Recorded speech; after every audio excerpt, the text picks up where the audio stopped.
uma doutrina que tem a caridade como bússola. Uma filosofia que propõe a lei de causa e efeito como explicação para os males humanos. Uma ciência iluminada pela fé. Estamos falando do Espiritismo.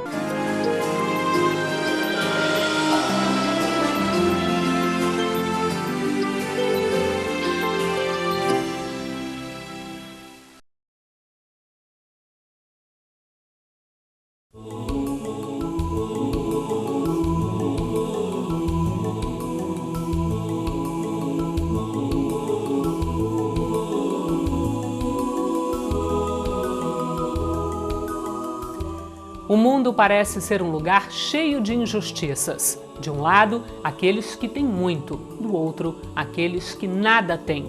Miséria, riqueza, alegria e solidão.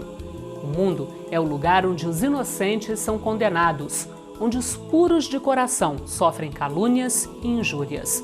Mas diante de todos esses problemas, uma voz interior sussurra: Deus é bom e justo. E dentro do coração carregamos uma certeza: todas as coisas estão no lugar exato.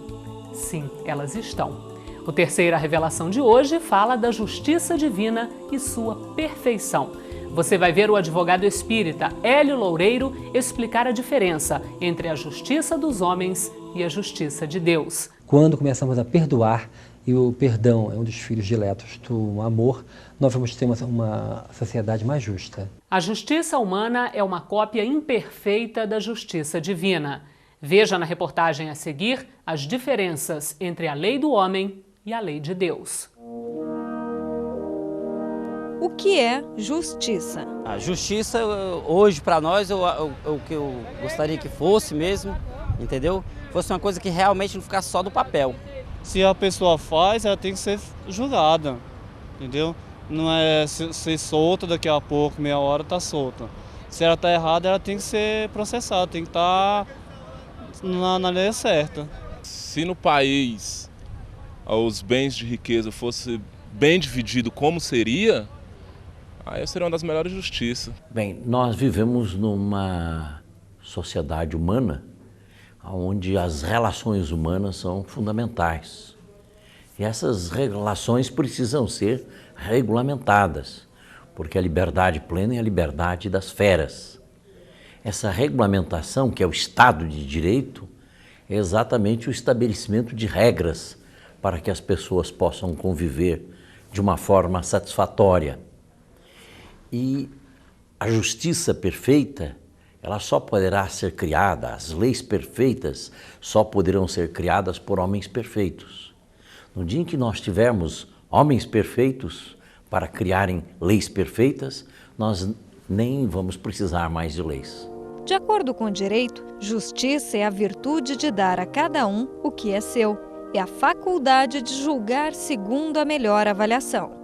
A justiça divina, que é perfeita, tem como base a lei de causa e efeito, e por isso os bons espíritos asseguram: o verdadeiro justo é aquele que pratica o amor ao próximo e a caridade, sem o que não há verdadeira justiça.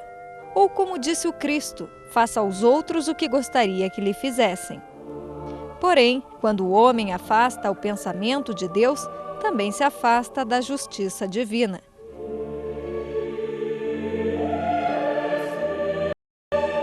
Tantas tragédias levam a uma reação imediatista. Se a punição for alta, antes de cometer o crime, ele vai pensar duas vezes. Se ele comete o crime, porque não tem punição. Mas a justiça real não pode ser movida por paixões da hora. O Espiritismo valoriza a vida em todos os momentos, em todas as suas dimensões. Esta é a razão que a Federação Espírita Brasileira está reeditando e estimulando a campanha Em Defesa da Vida. Entre os temas da campanha Em Defesa da Vida, há a questão da violência, que inclui a pena de morte. Na opinião da doutrina espírita, e isto fundamentados no Livro dos Espíritos, nós não aceitamos a pena de morte. Nós consideramos a pena de morte um desrespeito não só à lei divina, como também ao direito do próximo. Quanto mais espiritualizado o homem, mais se aprimora o senso de justiça. Isso explica porque durante séculos a humanidade materialista e primitiva aceitou massacres, execuções públicas, escravidão. Todo cuidado é pouco. Você pode estar sendo manipulado. Veja só, há 150 anos, a Suprema Corte norte-americana, ao ser inquirida sobre a libertação dos escravos negros, deu uma sentença que na época parecia justa, mas que hoje é inaceitável. O negro não é pessoa humana e pertence ao dono. Não é pessoa perante a lei, mesmo que seja tido como ser humano. Só adquire personalidade ao nascer, não havendo qualquer preocupação com a vida. Quem julgar a escravidão um mal, que não tenha escravos. O homem tem o direito de fazer o que quiser com o que lhe pertence, e inclusive com o próprio escravo. A escravidão é melhor do que deixar um negro enfrentar o mundo. 6 anos depois dessa decisão, os escravos foram libertados e tiveram os direitos reconhecidos nos Estados Unidos. Mas veja que interessante, recentemente, em 2004, a Suprema Corte norte-americana usou palavras bem parecidas ao discutir o aborto. O feto não é pessoa humana e pertence à própria mãe. Não é pessoa perante a lei, mesmo que seja tido como ser humano. Só adquire personalidade ao nascer. Quem julgar o aborto mal, que não o faça. A mulher tem o direito de fazer o que quiser com o próprio corpo. O aborto é melhor do que deixar uma criança mal formada enfrentar o mundo. Pense, foi preciso um século para a justiça dos homens aceitar o que o Cristo havia ensinado há 2000 anos. Somos todos irmãos.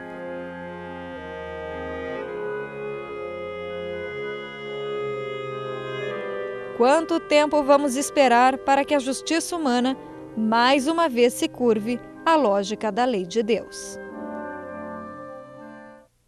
Hélio, essa justiça de Deus, eu abri o programa dizendo que ela é perfeita. Como é que a gente explica, então, tantos processos dolorosos, situações difíceis pelas quais as pessoas passam? Isso é justiça? A doutrina espírita traz algo novo para o contexto humano quando apresenta uma lei natural chamada lei da reencarnação, que tem por base uma lei também natural, a lei de causa e efeito, que tem a sua raiz na nossa liberdade de agir, no nosso livre-arbítrio. Quando, utilizando mal a nossa liberdade, causamos prejuízo a alguém, temos que reparar o erro causado. Daí inicia-se um processo que culmina com o retorno à vida ligada ao corpo de carne, onde nós vamos passar por experiências muito ligadas aos erros praticados, para que possamos, inclusive, vivenciar aquilo que nós fizemos de errado com o próximo. A doutrina espírita ela tem por base o Evangelho de Jesus. E lá no Evangelho está escrito que Deus não dá fardo mais pesado que nós podemos carregar. É óbvio que na hora de nós planejarmos a nossa reencarnação, existe um acerto para que se possa vir com as provas necessárias e suportáveis a serem resgatadas naquela presente experiência reencarnatória. Alguma das vezes existe realmente uma sensação de que algo mais forte está nos impulsionando a perder aquela experiência. Só que a bondade divina ela é maior do que a nossa própria concepção de entender tudo isso. E a misericórdia de Deus age nos dando forças e bom ânimo para que possamos suportar essas provas. Algumas pessoas dizem o seguinte, que a justiça divina ou a justiça de Deus acaba por se concretizar ou se realizar nessa mesma vida, ou seja, algo como a que se faz, a que se paga. Podemos, numa mesma encarnação, cometer esses erros e nessa mesma encarnação pagar, se é que se pode usar essa expressão, alguns deles? A expressão seria melhor reparar. E algumas das vezes existe um tempo hábil para isso. Quando nós começamos a entender a vida humana entre 80 anos, 70 anos, existe tempo hábil para que se possa entender o erro feito, dali chegar a um remorso e iniciar um processo de reparação. Algumas das vezes, esse processo não tem início porque a pessoa não admite que errou. Ou seja, o orgulho não deixa de admitir que errou. Então, o primeiro passo é reconhecer o erro. E daí inicia-se o processo que culmina com a reparação. Essa reparação ele pode acontecer, por exemplo, na infância, durante a infância, porque outra coisa que as pessoas falam muito é o seguinte, que acham inadmissível, inconcebível que uma criança venha ao mundo, por exemplo, com tantos problemas de saúde, com tantas deficiências, com tantas limitações mentais, enfim, com toda sorte de problemas. Esse resgate, ele pode iniciar-se na própria gestação. Eu lembro do caso da Dona Ivone do Amaral Pereira, ela que por diversas reencarnações teve sérios problemas com o suicídio, ou seja, voltando à vida espiritual pela porta falsa do suicídio. Na última experiência terrestre, ela voltou à vida e com poucos dias de nascida, ela teve um seríssimo problema de morte aparente. Ou seja, já começou ali um calvário, onde ela teve a oportunidade de resgatar os erros praticados. A Dona Ivone é um caso típico de um espírito que conseguiu superar a prova, resgatando os erros feitos e dando uma contribuição enorme para a sociedade, com seus escritos, com seus livros, todos publicados pela FEB. O estágio da justiça humana em que nós nos encontramos hoje reflete de alguma forma essa evolução no plano espiritual do ponto de vista coletivo? Filosoficamente, a justiça dos homens ela tem por base o direito positivo, que é o direito natural, inerente à própria humanidade. Cada país tem um modo de entender esse direito positivo e tira dele a base, o fundamento para as suas próprias leis. Quando Allan Kardec perguntou aos espíritos, ainda na organização do Livro dos Espíritos, sobre o assunto escravidão, que ainda existia inclusive em nosso país, os espíritos disseram que isso um dia iria acabar, que era algo antinatural, um homem escravizar o outro pela cor da pele. Agora, essa justiça dos homens, ela tem conseguido, ao longo desse tempo, enfim, ser fiel ou se aproximar de alguma forma da justiça divina, ou ela é muito distante ainda do que prega a justiça divina? A partir do momento em que a ciência dos homens começar a admitir a existência do espírito e daí concluir pela reencarnação, vai a justiça ter uma visão completamente diferente de tudo aquilo que acontece. Alguns casos, principalmente ligados à área do direito de família, quando pessoas, a partir de uma paixão enlouquecedora, deixam seus laços, seus compromissos familiares, para do nada iniciar numa grande aventura amorosa, esquecendo os compromissos previamente assumidos, ali vai se ter uma visão completamente diferente quando se percebe que ninguém é filho de ninguém por acaso, ninguém se une a alguém por acaso. Existe um liame anterior ao próprio estágio atual das pessoas encarnadas, e isso a reencarnação explica. Quando isso for um fato, a justiça dos homens vai se aproximar muito da justiça de Deus. Apesar de que nós temos ainda um conhecimento muito pequenino do que seja a justiça de Deus, que dá um prazo muito maior para que se possa existir uma reparação verdadeira. Hélio, muito obrigada por essa sua entrevista. Eu que agradeço. O Terceira Revelação de hoje está no fim.